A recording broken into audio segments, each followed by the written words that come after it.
Here's the thing. No good. When you have perfection on the back of your head, you just got to have the best, you know. and that's bottom line. Oh, a thumb war? 1, 2, 3, 4. Oh, no, hold up. What you calling early? You trying to cheat? Okay. 1, 2, 3, 4. I declare a thumb war. Oh. What? Come on. Come on with it. Oh, shit. Come now. Boom. 1, 2, 3.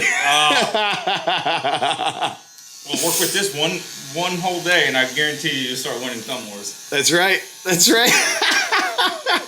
All right, so I got the new cordless fast feeds here. Why am I doing thumb wars in the shop?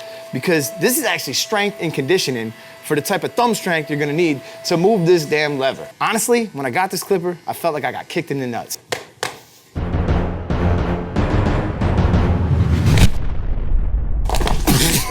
Oh, God. Anyone who's watched my channel for long enough knows how much I love the fast feed. And no one was more excited to get them in the cordless version than me. But I got some questions. Can they be zero gapped? How long is the hair left when they're in the open taper position? Is it actually longer? Does it actually cut to a number 1? What's the runtime, price, and weight? Should we put the ceramic blade on it? How does it compare to the corded version? If I had to insert this machine into my best clippers of 2022, where would it rank?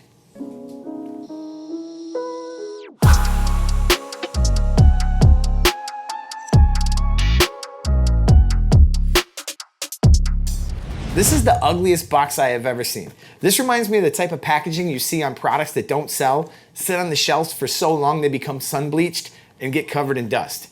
And that's could be this thing's future. Let's go a little bit further. As was always the case with Oster, you get some useless guards. Also, you get some oil, a stand, and a charging cable. And the cool thing about the charging cable is it is compatible with the T-finisher. But the stand is nice enough. If you were to get the T-finisher, it will actually charge in the same stand as the fast feed. However, the fast feed will not charge in the same stand as the T-finisher. After a long talk with some friends from 614 Barber Supply, he said the best thing you can do to help preserve your battery on the Oster, they recommend a full 12-hour charge before you turn it on, then 3 full cycles where you let it die all the way. Oster went in a different direction. They used like a flat type of battery opposed to the circular ones you see in most of the other brands. So this is what's recommended to get the most out of your machine. Zero gapping. Technically, they can be zero gapped. I ran into some issues the moment I took it apart. This is a huge flaw. The bracket that the blade is attached to moves. This means that the top blade will move, even when you have it tight. Therefore, I can't recommend zero gapping it too tight. And if you're not sure about zero gapping and you want to learn how to do it, just check out this video right here. Weight, size, price, runtime. Coming in at $220, which it's a little cheaper at 614. Plus, if you use my code Eddie, you'll save even more. And you can pre-order it now because I expect these things to be hard to get for a while. Now, I'm just running through the weights here. As you guys can see, I'm gonna put the graphic up and you guys can check out all the different weights.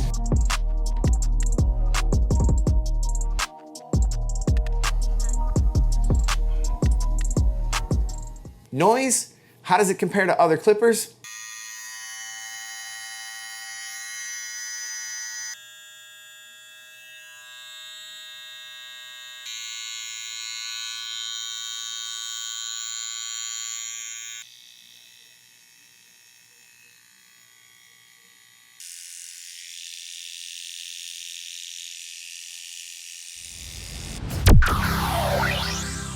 Lever and throw. Fatal flaw number 2. This lever movement is ridiculous. Check out the other reactions from some of the other barbers in the shop. You should like them. My magic clip's way better than this. Your magic clip's way better than it? No, in all honesty, what do you think about them so far? I mean, they're pulling just a little bit. They feel like they're drowning out. Immediately, when I went to bring the lever up, I completely missed it because it's so far down. So unless I have go-go gadget thumbs, you know what I mean? Or you hold the clipper up high, and even then, what are you gonna do? You're gonna kind of bring it up? So you kind of really have to move it around a lot. It's just too much shifting that you gotta do for no good reason because the travel on here is just way too far down. So if there was a reason the lever moves this far, I'd be happy. But the truth is, this is the same blade that came on the original fast feed. Don't let these companies fool you. This cutting blade is the stationary comb blade. Anything that gets lifted into this gap gets cut. So the longest length you could reach with this is this measurement right here. And that's not exactly true either, because that assumes that this blade could move all the way back to the highest point of the wedge, which it can't. Now, if you notice, the cutter is actually the same as that you're gonna find on a lot of detachables. The only thing that creates more length is making this area wider. So this is a 3.5, and clearly this is gonna leave the hair a lot longer than this in the open taper position. Also, I set up a test to help you understand this. You guys could see right where I went with that number 1, right? Now, in theory, this shouldn't be able to cut that hair. It's cutting that hair. So if you're buying this and you're thinking you're gonna be able to skip guards or have some type of advantage over another brand, you won't. How does it compare to the corded version? Well, it doesn't resemble the original version in any way, shape, or form, literally. I have no idea why it shares the same name. It feels like a detachable clipper without the same bulk removing capabilities. Its vibration and rattle in the hand, it's just kind of unpleasant to use. It might surprise you that they're actually less weight than the corded version is. I don't know if that's a good thing or a bad thing. I definitely feel like I had a little bit more control over the corded version than I do over the cordless. The width of this clipper is another really annoying factor. I find that my hand is open a little bit too wide when I'm holding it. Now that's maybe because I have smaller hands, but just the comfort that I get from being able to close my hands a little bit more versus sort of having my hand open. So if you got smaller hands, you're also going to feel the same thing I felt, where my hand began to cramp up a little bit due to this big wide area that you're gripping. Versus, let's just say, any other clipper, the width that I'm gripping is so much more comfortable in my hand. The issues that I covered about zero gapping earlier, that's really a problem because I can't set it quite as close as I want to, which means that I'm definitely going to struggle when it comes to removing the really harsh skin lines. So that's really a bummer.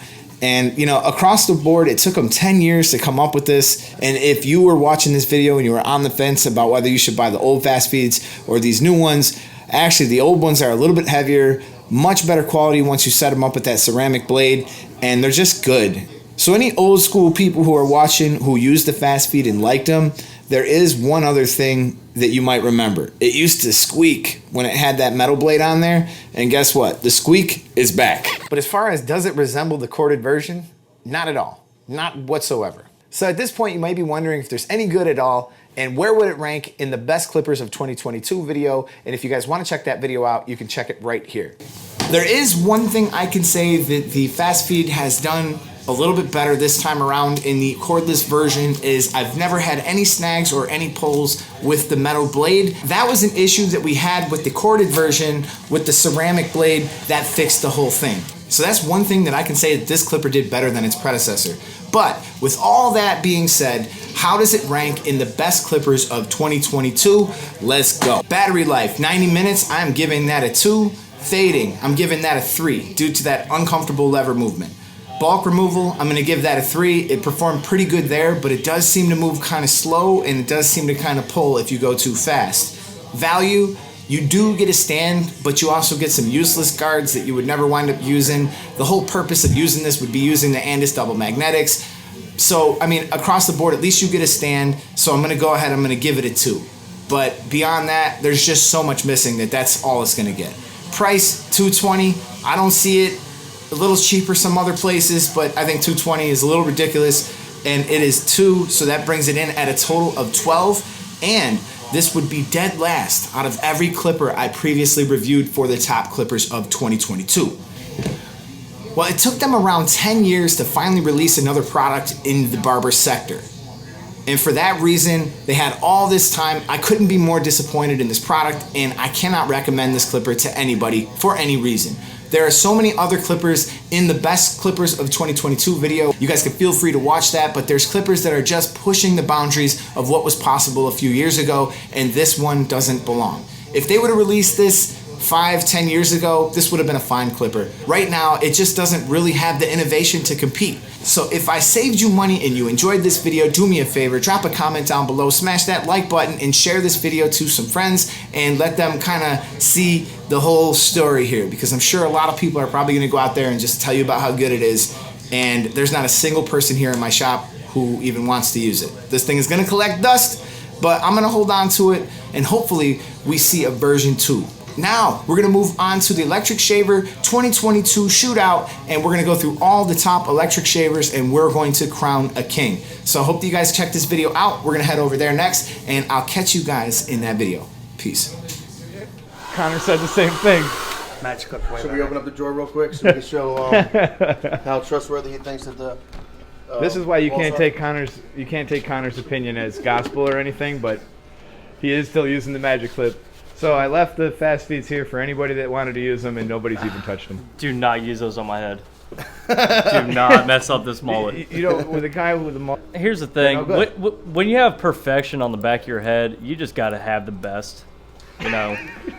And that's bottom line. I mean, anywhere from clippers to products to baseball caps, I just got to have the best for this thing, and it just. What about a Bills hat? I will never disrespect myself in that manner, ever. Yeah, you wouldn't want to wear a winter team. I would never. I would rather wear the 49ers than the Bills. Hey, at least they won. At least they won. So you got this lever, right? Everyone has their sweet spot on how they hold it. Just enough travel. That's it. That's all the travel you need. Now with the lever on the fast feed, you're talking about way down here. You would have to actually flip the entire clipper over and even maybe do some weird, movement with it. If you didn't drop it by then you'll flick it up. But good luck flicking it back down because the lever's like almost over by the blade. So good luck.